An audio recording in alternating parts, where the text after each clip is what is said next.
बिस्मिल्लाहिर्रहमानिर्रहीम। अस्सलामु अलैकुम वरहमतुल्लाहि वबरकातुहू। मैं मोहम्मद आमिर सर। आज हम कुदरती आफात और हुस्न इंतज़ाम के बारे में पढ़ेंगे।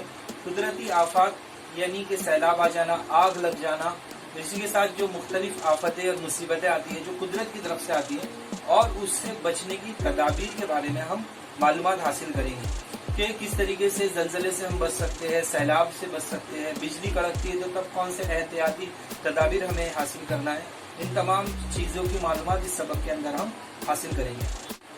1993 में लातूर के अंदर कलियारी जिले के अंदर जलजला आ गया था।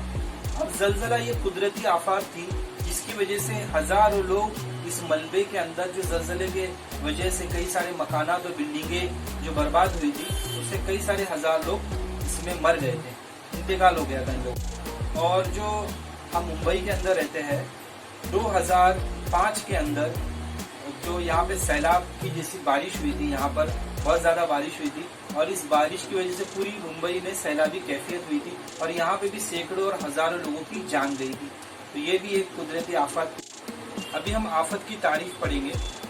अचानक आने वाली मुसीबत से मुल्क या समाज का जो जानी, माली और समाजी नुकसान होता है उसे हम आफत कहते हैं। मैं इसे वापस से रिपीट करूंगा।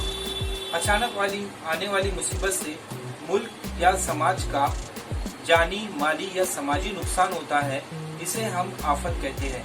आप लोग इस डेफिनेशन को, इस तारीफ को तमाम तुलवा याद कर ले।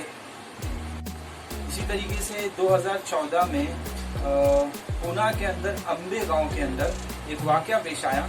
ये वाकया ऐसा था कि चट्टान जो है खिसक गई थी और उस चट्टान के खिसकने की वजह से कई सारे लोग दब के जिनकी मौत वाक़ई हो गई। अभी एक जो टॉपिक है कि आफत क्यों आती है या आफत की किस्में कौन कौन सी है।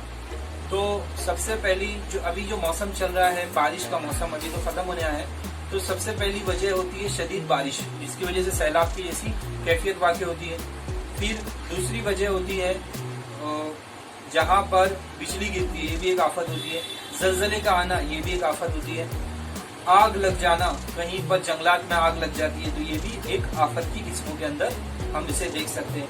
उसके बाद में कहीं दहशतगर्दी हमले होते हैं। अचानक 9/11 का हमला हो गया अमेरिका के अंदर, अफगानिस्तान के अंदर हमला हो गया, मुंबई के अंदर 9/11 के अंदर हमला हो गया। तो ये तमाम चीजें भी आफत की फहरिस्त में गिनी जाती है।